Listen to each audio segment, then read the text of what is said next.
Hey everyone, welcome back to another episode of Behind the Scenes of Disrupted Work Reimagined. I'm Tammy Alvarez, the co-founder of this absolutely epic event, and tonight I have got Tiffany O with me. Hey Tiff, how you doing? Hey, Tammy. Hello, everyone. So glad to be here. I am so excited to have you on our live broadcast and as part of the event. So Tiffany O is going to be our master of ceremonies, our the glue and the tie that binds, and she's going to be able to give us not only a perspective on what she's seeing in terms of what's happening in the market, but also some sneak peek behind the scenes perspectives on our speakers and what's going on with the hackathons as we're in the process of getting those developed. So Tiffany, I'm super excited to have you as part of our team, both for CWC as well as for the event. So why don't you start by giving us a little bit of background on quick on your career and really what you're focused on now and what you're excited about. Oh my goodness, Tammy. Thank you so much for having me be a part of the CWC executive coaching team and business advisory services. It's awesome to be able to service our customers and to bring live an event like this that's going to add value. My background is so aligned to this, and it's working alongside C-suite leaders, helping them crystallize and bring clarity to complexity and really solve some of their biggest problems. Right now, I'm focused on org transformation and what transformation means when it comes to frontline staff, when it comes to middle management and executive leaders. And transformation looks so different. HR transformation, AI transformation.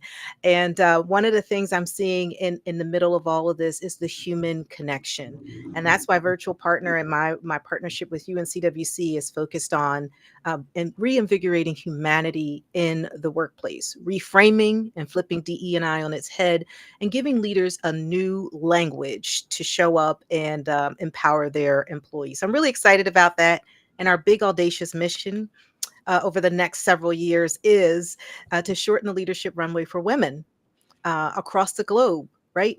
From the front door to the top floor, helping them get there in less than 10 years. And so we have an audacious goal to reach 1 million women around the globe. So I'm really excited about that in our She Rises initiative on the side. Oh, I love all of those things, and you know I do, right? And it's much needed, especially now more than ever. Yeah. And so, given your perspective of the market and how you're working with these executives around the world, what are some of the trends that you're seeing and the way work is starting to not work that leaders can't ignore anymore? Hmm. Yeah, the cost of inaction really out is enormous. And it varies country by country. But one of the biggest shifts that I'm seeing is a need for a reskilled and upskilled workforce to be able to meet the demands of how fast change is happening.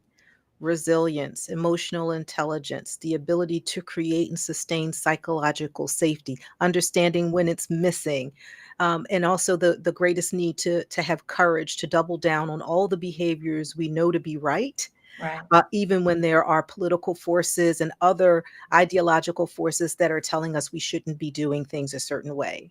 When we can really, I think the biggest shift now, and I'm hearing it in so many different spaces, Tammy, humanity in the workplace. And we're not just talking about the people that are there, we're talking about the behaviors that we reserve for the people we love the most, bringing that to the workforce.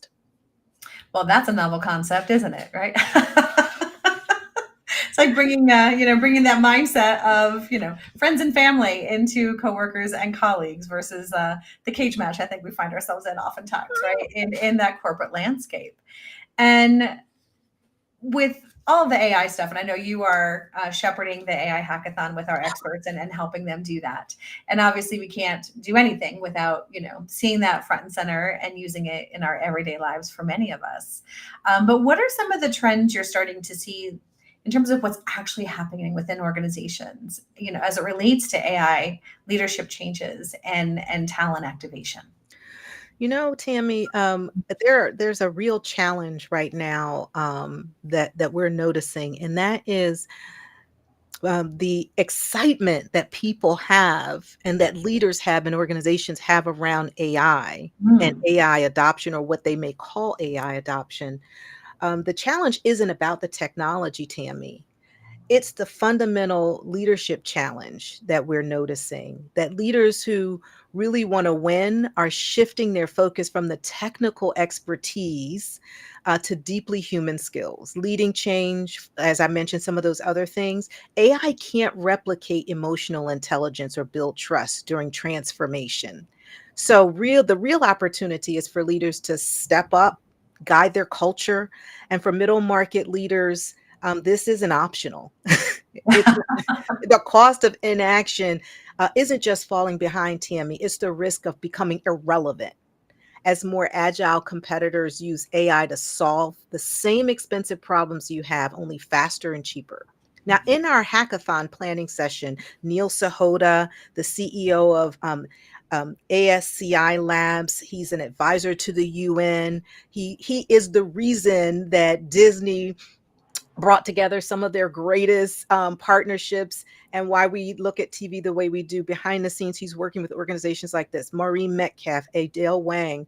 And one of the things that we've been talking about as a group, Tammy, is the need for organizations to focus fundamentally on readiness and their journey, not just the technology. And so that, I believe, are some trends that we're going to begin to see and shifts that people are being forced to make in the future. Interesting. I know we were in one of our team meetings at CWC with our advisors and fractional end teams and executive coaches, and one of the things that came up was the concept of a new business model. Right? We have B2B that we know about, right? We know business to consumer, B2C, and what's coming up soon is A to A. And when we talk about organizational readiness, it's beyond, the data centers and the ability to process and do all these things. It's about us getting ready to lead in a very, very different way. I know Adele tends to say, and she likes to really talk about this isn't just a tech upgrade, right? This is a fundamental change in how business runs and how we work. And so what are you most excited about in terms of the unconference? So you've had the behind the scenes look in all of our speakers and all of our pillars. So dish some dirt. What are you really excited about? The lineup of presenters and facilitators, I think, is unprecedented. The 11 subject matter experts that are in the room for the day, guiding C-suite leaders, whether they're COO, CHRO, whatever alphabet soup you have. But the collective wisdom that will be harnessed in solutioning in real time is that's one of the things I'm most excited to see. What can become through the slow hunch of innovation, but with some very structured approaches to unlocking and demystifying a lot of the myths that some of our leaders are coming to the table with, and getting them ready for Monday morning with a playbook and a game plan. And not only that, it seems as though each team has had an approach to their design, and that is meeting attendees where they are. So I know in our hackathon, there is the intention as we start to look at our maturity curve and the journey, we've been able to crystallize to help leaders see where they are, where their people are, where their organization is from a journey perspective, and whether or not they're doing it all, we won't say wrong, but if they have a shift to make that will unlock what the genius in their organizations related to both AI, talent, people, and leadership.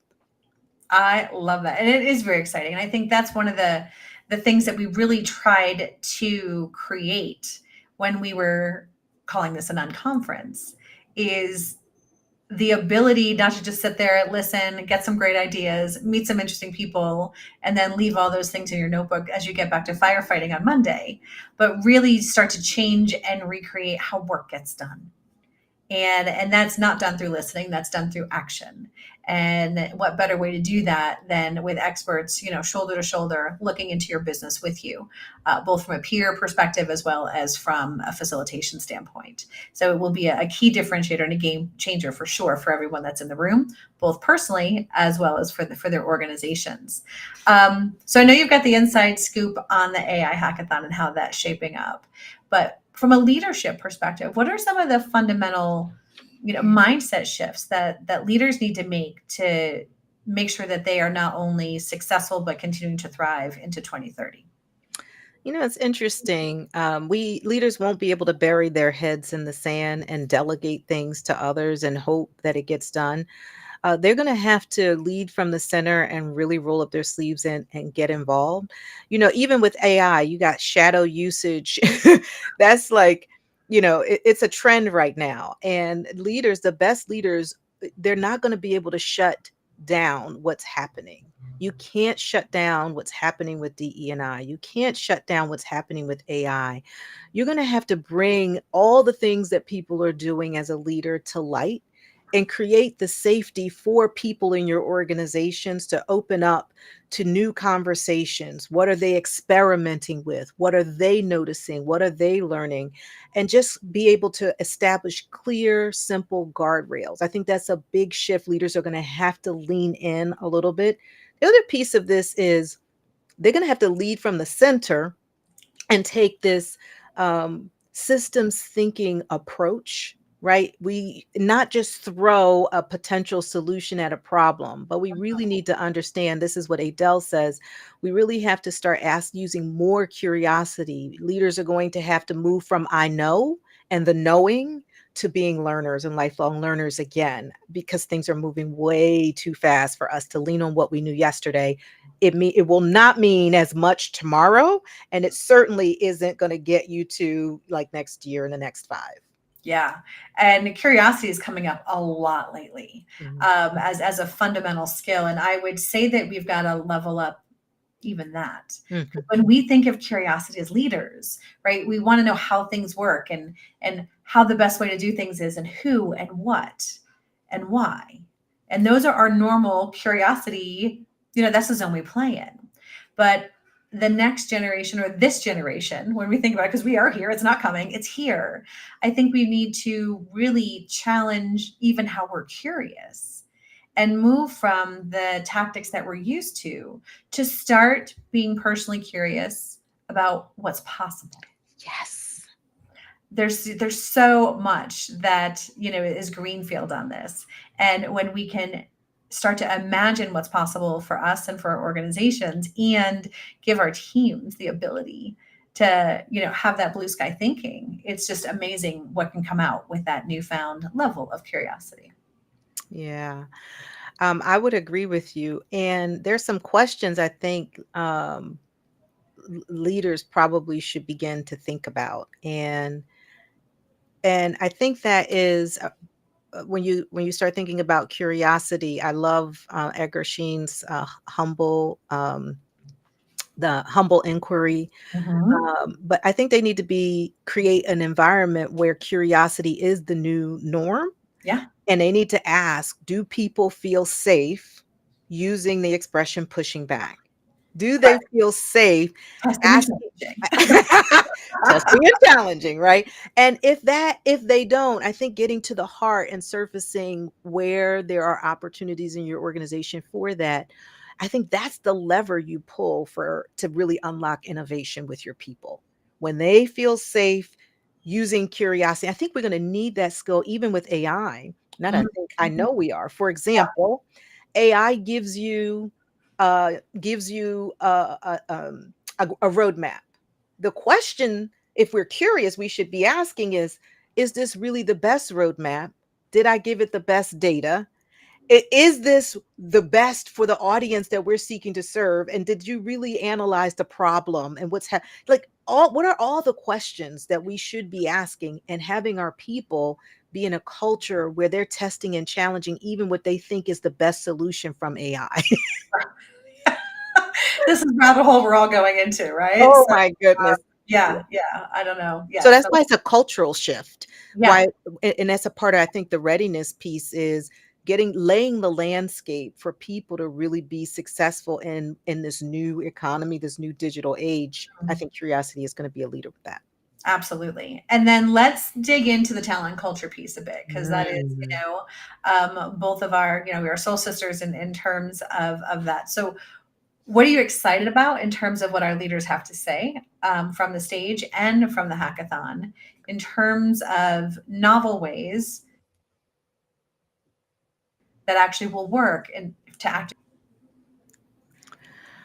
Tammy, I'm excited for us to really crack the code on this leadership reset. And I love the pillar that we've built on culture powered by talent.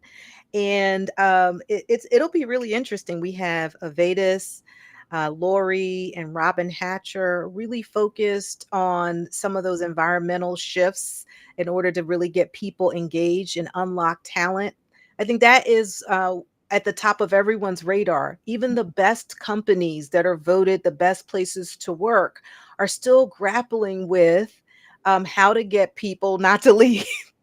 There are some generational intersections that are going to be addressed here. It was wonderful meeting with one of our speakers in New York and just talking about some of the shifts we're gonna be able to see there in terms of not just retention, but how do you really plan for succession, and how do you get people into this learning culture, and where does inclusion play a role in this modern new age of inclusion, and how we're redefining those lines in the sand. So it'll be really interesting to see how not just their TED Talks, but what the CEOs will unlock in that hackathon. No one knows until you're there, right? We have designed a session that is intentional for you to unlock the solution when you're there in the room with our facilitators. It's going to be great. Yeah. And, I think activation is such an important element of the talent equation right now. A lot of unemployment out there, a lot of downsizing, and still organizations don't feel like they've got the right people or will have the right people. And I think leaders are really frustrated because all the things that used to work in the past don't work anymore. And it's like, now what? And where do we go? And so I'm very excited to be able to answer, and help guide leaders to answer those questions while they're in the room, to your point, which is very exciting. So from your perspective, if, you had one wish for all of the attendees of Work Reimagined, what would you want them to walk away with? What's your hope for all of our attendees in the room that day? Mm. Well, first of all, coming, coming. Come If there, if yes. you haven't gotten your ticket yet, my wish is that if you're watching and you haven't gotten your ticket, that I will see you there. That's number one. But run and what if they could leave and run a snapshot, an AI readiness snapshot, map where AI is already in your organization, who's experimenting, and where the biggest risk and opportunities are. And within 30 days, if you're in our session, you're going to have a clear picture and a foundation for quick wins, right? That's just the first step. But then I would also hope that on the people in talent section or people in culture section, that they walk away with what part of the culture are they really ready to change, right? I want them to think, feel, and do something different, whether it's people, culture, process, talent, data, leadership, on all of the tracks. Mhm. My one wish is that you leave different than you came, and that you aren't in a place where you say, I already knew that, we're already doing that. The question that I would invite all to use and come with is, what am I going to do different? And what do I need to feel different about what's happening in our organization or with me as a leader and my people? Those are some shifts that I really hope happen. Yeah. And I think with the small group, of 75 leaders, it really also gives people the opportunity to make those personal connections and make those business connections with people who are in it with you and get it and know what's happening. I love that opportunity because I think anytime we go to conferences, we're so used to just leaving so much of it behind. And the idea that this is the beginning of a movement and not just a one day epic event, although it is that. And is the gift that keeps on giving, which I'm super excited about as well. So when people plan on coming and they're planning on using this to redesign how work gets done and hold the pen instead of being told what's happening and driven by market conditions, what's one mindset shift leaders need to make to be ready to receive those opportunities in a way that they can take action on?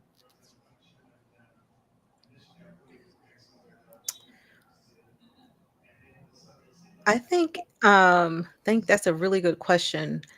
I think the intentionality to do something different and being intentional about what you take back to your leadership team Mm-hmm. and being, I think, before you come, ready the ship that you're going to go and get all the reserves to help the ship steady the course Yeah. and brave the winds Mm. of this VUCA world that we're in. So having your mind ready to receive and in a learning mindset. And the next piece is the vulnerability. I think the way we've designed this is if you come and you are vulnerable, meaning that it's like when you go to the dentist or you go to the doctor and they ask you how many times you exercise, you say 5, but really it's 3. How I many? I love the question. How many glasses of wine do you have? It's like, Yes. So I think if our leaders come with the mindset that they are going to be vulnerable and that this is a safe space to Mhm. learn and grow, their organizations are going to be the better for it when they go back on Monday. I love it. Well, we are going to mic drop there. I absolutely love that. So, Tiffany, thank you so much for spending some time with me Yeah. and giving all of our viewers a sneak peek. So, if you've not gotten your ticket yet, please feel free to click the link that we have in this post to fill out your application. We have a concierge team that is ready to talk to you and make sure that this event is right for you and your business. So, it is Disrupted Work Reimagined live in New York City on October 16th. At Luminary, which is an absolutely amazing space that we are going to be able to spend the day to grow together. So, Tiffany, thanks again for your time, and I cannot wait to see you in New York.